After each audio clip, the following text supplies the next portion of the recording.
Hi hello friends, இன்றைக்கி நம்ம பார்க்க போகிற பதிவு என்னதுன்னு பார்த்தீங்கன்னா, நம்ம வீட்டில் லக்ஷ்மி கடாட்சம் நிறைந்திருக்குன்னா நம்ம இந்த முறையில் விளக்கு ஏற்றினால் ரொம்ப நல்லது அப்படின்னு சொல்லியிருக்காங்க. நம்ம வீட்டில் மகாலட்சுமியின் அருள் எப்பொழுதும் நிறைந்திருப்பதை லக்ஷ்மி கடாட்சம் என்பார்கள். அப்படி லக்ஷ்மி கடாட்சம் இருந்தால் பணக்கஷ்டம் இல்லாமல் சந்தோஷமாக வாழலாம். இதற்கு நம்முடைய வீட்டில் சாதாரணமாக விளக்கேற்றினால் போதாது. எந்த நேரத்தில் எந்த திசையில் எப்படி விளக்கு ஏற்ற வேண்டும் என்பது நம்ம முதல்ல தெரிந்து கொள்ளணும். மகாலட்சுமியின் அருள் எப்பொழுதும் நம்முடைய வீட்டில் நிறைந்திருக்கணும்னா நம்ம இந்த முறையில நம்ம வீட்டில் விளக்கு ஏற்றி வழிபாடு செய்யணும். வீட்டில் செல்வம் பெருகவும் லட்சுமி தேவியின் அருளை பெறவும் பலரும் இந்த விதிமுறைகளை பின்பற்றுவார்கள். குறிப்பாக மாலை நேரத்தில் வீட்டின் பிரதான வாசலில் விளக்கு ஏற்றுவது பலரது வழக்கம். இப்படி விளக்கு ஏற்றுவதால் வீட்டில் உள்ள எதிர்மறை சக்திகள் விலகி லட்சுமி தேவியின் அருள் கிடைக்கும் என்பது நம்பிக்கை. ஆனால் இப்படி விளக்கு ஏற்றும் பொழுது சில விதிமுறைகளை கண்டிப்பாக நாம் கடைபிடிக்க வேண்டும். இல்லை என்றால் விளக்கு ஏற்றி நமக்கு எந்த பலனும் முழுமையாக கிடைக்காமல் போகலாம்.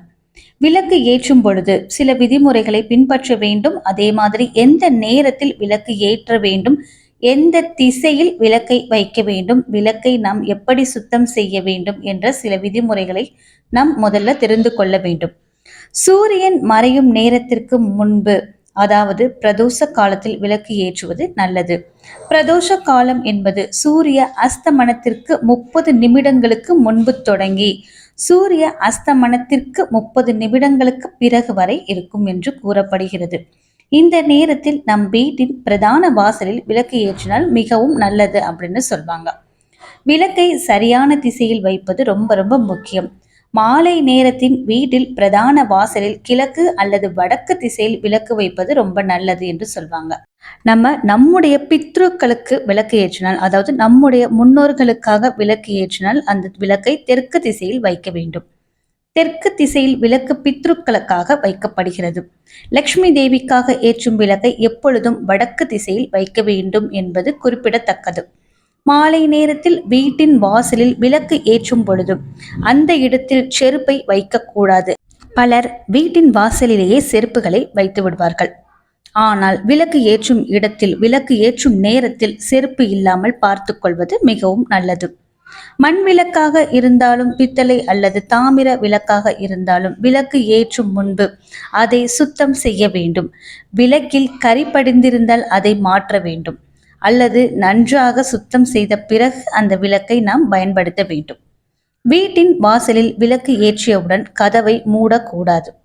விளக்கு ஏற்றிய பிறகு உடனடியாக கதவை மூடினால் வீட்டுக்குள் வரும் நல்ல சக்திகள் வெளியே தங்கிவிடும்.